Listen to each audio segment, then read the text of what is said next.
ஆதியில் குச்சன் லவன் இவர்களால் ஸ்ரீ ராம சந்நிதியில் அஸ்வமேத யாகசாலையில் 19வது தினத்தில் சுந்தர காண்டத்தில் 48வது சர்க்கம் முதல் கடைசி சர்க்கமாகிய 68வது சர்க்கம் முடிய 13,834 முதல் 14,675 ஸ்லோகங்கள் கானம் செய்யப்பட்டது.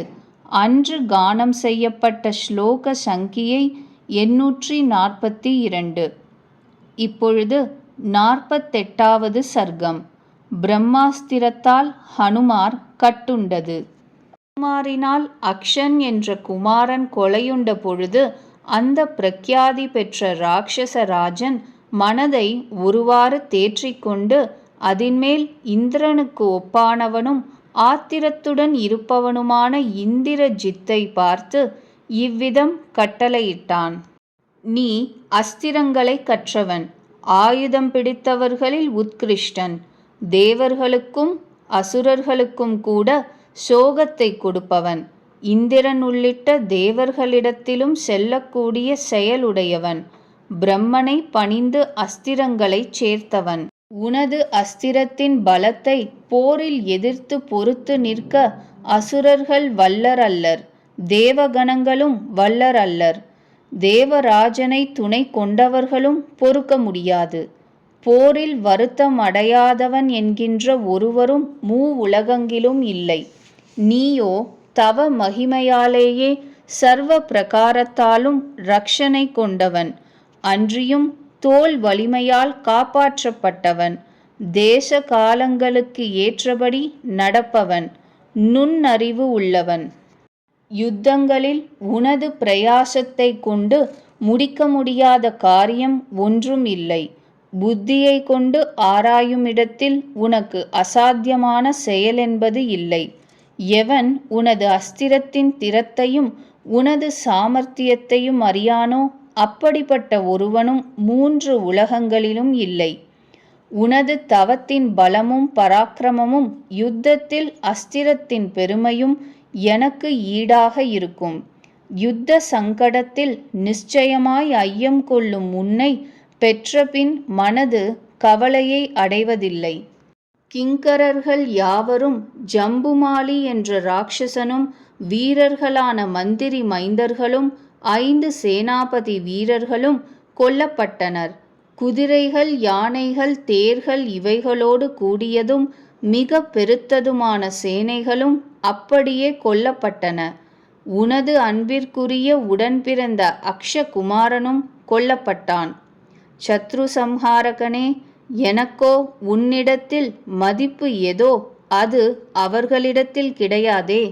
புத்திசாலியே, வானரத்தின் இப்படிப்பட்ட மகத்தான பலத்தையும் பிரபாவத்தையும் பராக்கிரமத்தையும் கண்டறிந்து உனது திறத்தையும் நன்கு பாராட்டி உன் பலத்திற்கு அனுகுணமான முயற்சியையே நீ செய்வாயாக. அஸ்திர வித்துக்களில் உத்தமனே, சத்ருக்களை அடக்க வல்லவனான நீ எப்படி சென்று நெருங்குகையில் சேனைகளின் நாசம் அடங்குமோ அவ்வாறு தன் பலத்தையும் சத்ருவினுடையதையும் நன்றாய் தெரிந்து கொண்டு மேற்கொள்ளு. வீரனே, மொத்தமாய் அழிக்க வல்லவனான இவனிடத்தில் சேனைகள் பயன்படாது. இதற்கு பயன்படாத வஜ்ராயுதத்தை நம்பிக்கொண்டு புகாதே. நடவடிக்கையின் வழிபாடு வாயு பகவானுக்கு இல்லை, அக்னிக்கு சமமானது. வினையாண்மையை கொண்டும் முடிக்க முடியாது.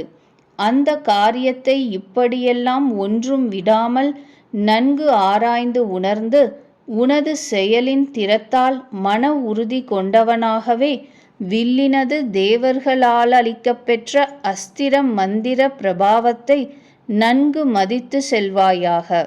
காரியத்தை கேடடையாத வண்ணமாய் ஆரம்பித்து முடி. நான் உன்னை அனுப்புகிறேன் என்கின்ற எதுவோ இந்த தீர்மானம் அத்யந்த பிரியத்திற்கு விரோதமானது.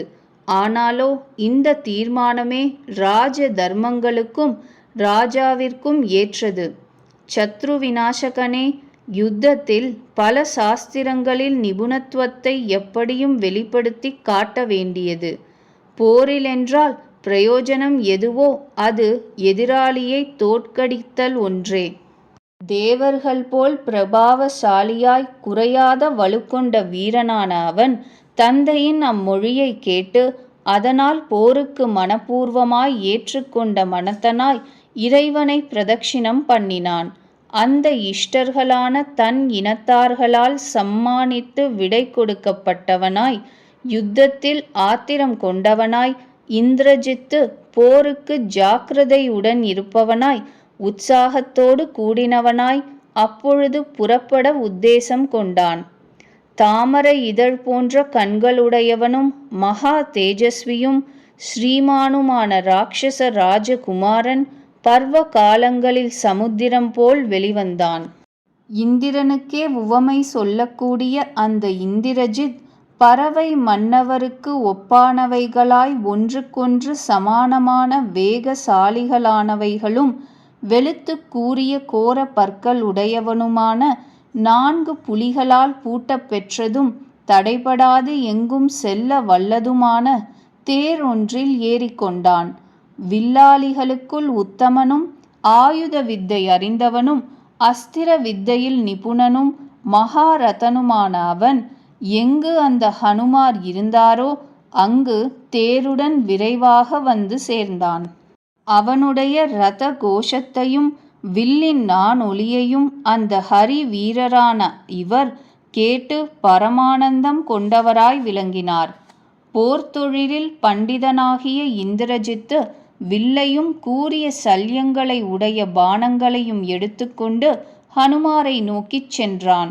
யுத்தத்தில் பரமானந்தம் கொண்ட அவன் போருக்கு பாணமும் கையுமாய் புறப்படும் பொழுது எல்லா திசைகளும் கலக்கமுற்றன. கொடிய மிருகங்களும் பலவிதமாய் கூச்சலிட்டன.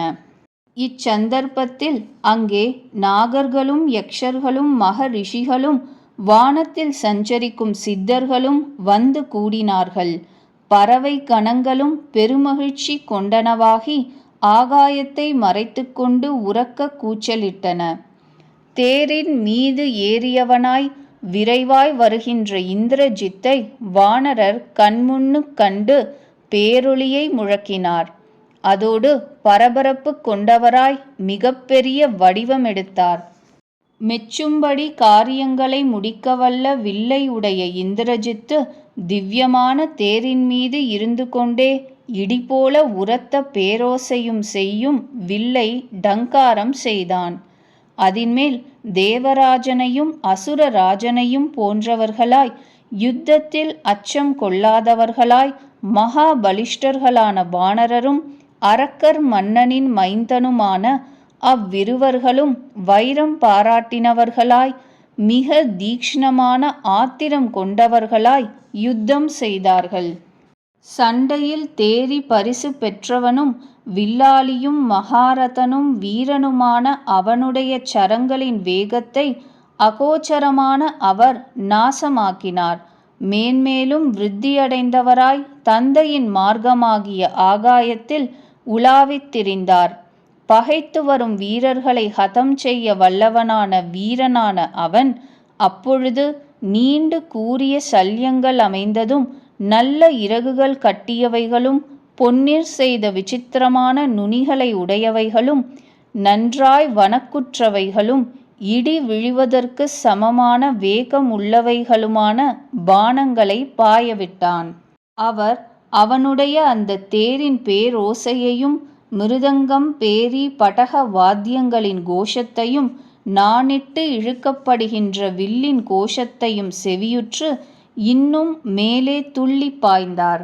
கபில வர்ணரான மகாகபி குறிதப்பாமல் அடிக்கவல்ல அவனுடைய குறிவைத்தடித்த எல்லா அஸ்திரத்தையும் பயன்படாமல் செய்து கொண்டு சரங்களின் இடைவெளிகளில் சடக்கென பாய்ந்து சுற்றித் திரிந்தார்.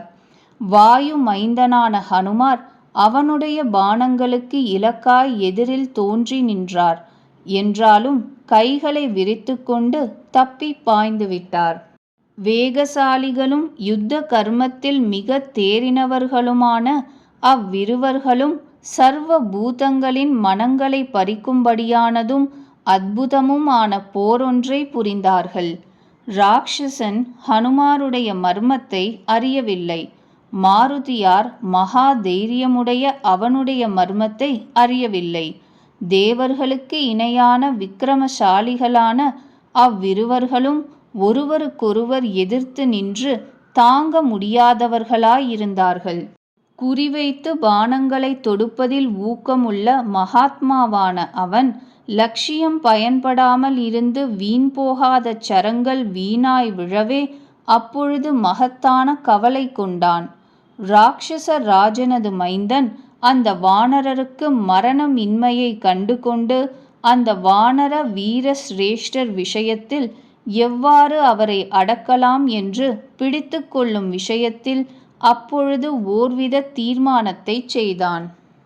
அஸ்திர வித்தைகளில் சிறந்தவனும் அதிபராக்கிரமசாலியுமான அவ்வீரன் அந்த வானரோத்தமரின் மீது பிரம்மாஸ்திரத்தை அப்பொழுது பிரயோகித்தான்.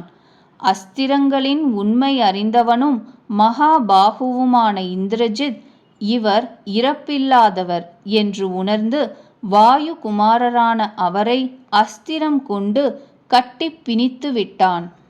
அந்த வானரர் அந்த ராட்சசனால் அஸ்திரத்தினால் கட்டுண்டவராய் தக்ஷணமே கைகால்களை அசைக்க முடியாதவராய் ஆயினர். அதனால் தரையில் விழுந்து விட்டார். அப்பொழுது அந்த வானரோத்தமர் அந்த அஸ்திரத்தால் ஏற்பட்ட கட்டை பிரம்மாவின் மகிமையினால் தனது வேகம் குன்றியவராய் தெளிந்து கண்டுகொண்டு தனக்கு என் அஸ்திரத்திற்கு கூட நீ அடங்கி இருத்தல் க்ஷணகாலமே என்கின்ற பிரம்மாவின் அனுக்கிரகத்தை அப்பொழுது நினைத்து கொண்டார். ஹனுமார் ஸ்வயம்பூவினுடைய மந்திரங்களினால் ஜபித்து விடுக்கப்பட்ட பிரம்மாஸ்திரத்தை பற்றியும் அப்படி இருந்தும் பிரம்மாவினிடத்தினின்று வரம் பெற்றிருப்பதை பற்றியும் மனதினுள் ஆராய்ச்சி செய்து கொண்டார். அஸ்திரத்தின் கட்டிலிருக்கும் எனக்கு லோக குருவின் பிரபாவத்தால் விடுவித்து கொள்வதில் சக்தி இல்லை என்று அறிந்து விடுக்கப்பட்டிருக்கிறது. அதனால் பிரம்மாவின் அஸ்திரக்கட்டு என்னால் சம்மதித்து ஒப்புக்கொள்ள வேண்டியது அவசியமே. அந்த வானரர் அஸ்திரத்தின் பிரபாவத்தை நன்கு மதித்து தனக்கு விடுவித்து கொள்ள சக்தியையும் அப்பிரம்மாவின் அனுக்கிரகத்தையும் ஞாபகத்திற்கு வரவழைத்து கொண்டு பிரம்மாவின் ஆக்ஞைக்கு இணங்கியிருந்தார். அஸ்திரத்தினால் கட்டுண்டவனாயிருந்தும் பிரம்மாவினால் இந்திரனாலும் வாயுவினாலும் காப்பாற்றப்பட்ட எனக்கு பயம் என்பதே உண்டாகவில்லை. அரக்கர்களால் பிடிபடுவதிலும் எனக்கு ராட்சசேந்திரனோடு சம்வாதமாகிற ஒரு பெரிய நன்மை விளையுமே. ஆதலால் சத்ருக்கள் என்னை இழுத்து கொண்டு போகட்டும். பகைவரின் வீரத்தை அழிக்க வல்லவரும் நடக்கும் காரியத்தின் தன்மை தெரிந்தவரும் மேல் நடக்க வேண்டியவைகளை மனதினுள் கொண்டிருந்தவருமான அவர் கைகால்களை அசைக்காமல் நடித்தார். கிட்டி நெருங்கிய சத்ருக்களால் பிடிக்கப்பட்டு அங்கு வந்த யாவர்களாலும் மிகவும் மிரட்டப்படுகிறவராய் ஒரு கோஷம் போட்டார்.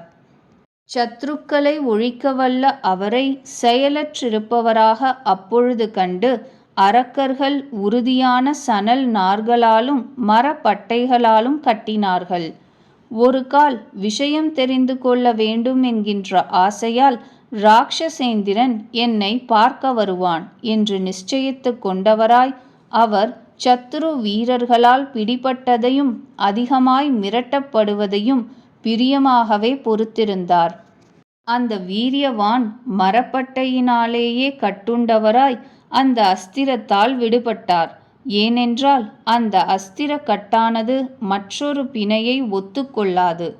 அப்பொழுது வீரரான இந்திரஜித் மாத்திரம் வானர சிரேஷ்டரான அவரை மரப்பட்டைகளால் கட்டப்பட்டிருப்பதாகவும் பிரம்மாஸ்திரத்தால் விடுபட்டிருப்பவராகவும் தெரிந்து கொண்டு பின்வருமாறு மனவேதனை பட்டான். மற்றொன்றினால் கட்டுப்பட்டான். பிரம்மாஸ்திரம் அனுவர்த்திக்குமா? அனுவர்த்திக்காது. ஐயோ, பெருஞ்செயல் பழுதாயாகிவிட்டது. அரக்கர்களால் மந்திரங்களின் நெறி கண்டறிய கூடியதில்லை. பிரம்மாஸ்திரம் பழுதானால் அதன்மேல் வேறு ஒரு அஸ்திரமும் செல்ல மாட்டாது. எல்லோரும் பிராணாபத்தை அடைந்தவர்களாக ஆனோம். ஹனுமார் பிரம்மாஸ்திரத்தால் விடுபட்டவராய் தன்னை காட்டிக்கொள்ளவில்லை. அதனால் கட்டுகளாலும் உபத்திரவிக்கப்பட்டார். அந்த அரக்கர்களால் இழுத்து போகப்படுகிறார். கொடிய அரக்கர்களால் கட்டைகளாலும் முட்டிகளாலும் புடைக்கப்படுகிறவராய் அவ்வானரர் ராட்சசேந்திரனுடைய அருகாமைக்கு அப்பொழுது இழுத்து கொண்டு போகப்பட்டார். இந்திரஜித் அவரை பிரம்மாஸ்திரத்தால் விடுபட்டவராயும் மரப்பட்டைகளாலும் கயிறுகளாலும் கட்டுண்டு இருப்பவராயும் நன்கு அறிந்து இருந்தாலும் மகாபலம் பொருந்திய அந்த வானர சிரேஷ்டரை அப்பொழுது பரிவாரங்கள் சூழவிருக்கின்ற ராஜனுக்கு எதிரில் ஹாஜர் செய்தான். மதம்பட்ட யானை போல் பிணியுண்ட அந்த வானர சிரேஷ்டரான உத்தமரை அரக்கர்கள் ராட்சசேந்திரனான ராவணனுக்கு அறிக்கை செய்தார்கள்.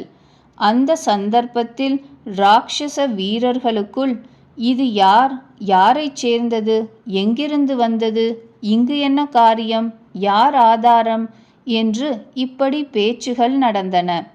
அங்கே மற்ற அரக்கர்களும் மிக கோபமடைந்தவர்களாய், கொன்றுவிட வேண்டியது, இதை கொளுத்திவிட வேண்டியது, இதை தின்றுவிட வேண்டியது என்று இம்மாதிரி அப்பொழுது ஒருவருக்கொருவரே சொல்லிக் கொண்டார்கள்.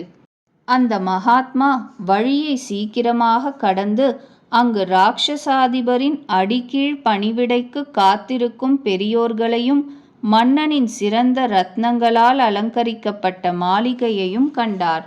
பெருந்தேஜஸுடைய அந்த ராவணன் விகார ரூபமுள்ள அரக்கர்களால் இங்கும் அங்கும் இழுத்து கொண்டு வரப்படுகின்ற வானரோத்தமரை நேரிலே பார்த்தான். சூரியனைப் போல் தேஜோமயமாய் தேஜஸும் பலமும் அமைந்து விளங்கும் ராட்சசாதிபனையே வானரோத்தமரும் கண்முன் கண்டார். அந்த தசமுகன் ரோஷத்தால் சுழன்று சிவப்புற்ற விழிகளை உடையவனாய் அவ்வானரரை உற்று நோக்கி, அப்பொழுது அருகிலிருந்த குலத்திலும் ஆச்சாரத்திலும் உயர்ந்த மந்திரி சிரேஷ்டர்களை பார்த்து அவரை விசாரிக்கும்படி ஆக்ஞாபித்தான். வானரர் அவர்களால் முறையே காரியத்தின் பலத்தையும் காரியத்தின் காரணத்தையும் அவர்களால் கேட்கப்பட்டவராய் அவர், நான் வானர ஈஸ்வரரின் சந்நிதானத்திலிருந்து வந்த தூதன் என்று முதலில் விடையளித்தார். 48வது சர்க்கம் முற்றிற்று.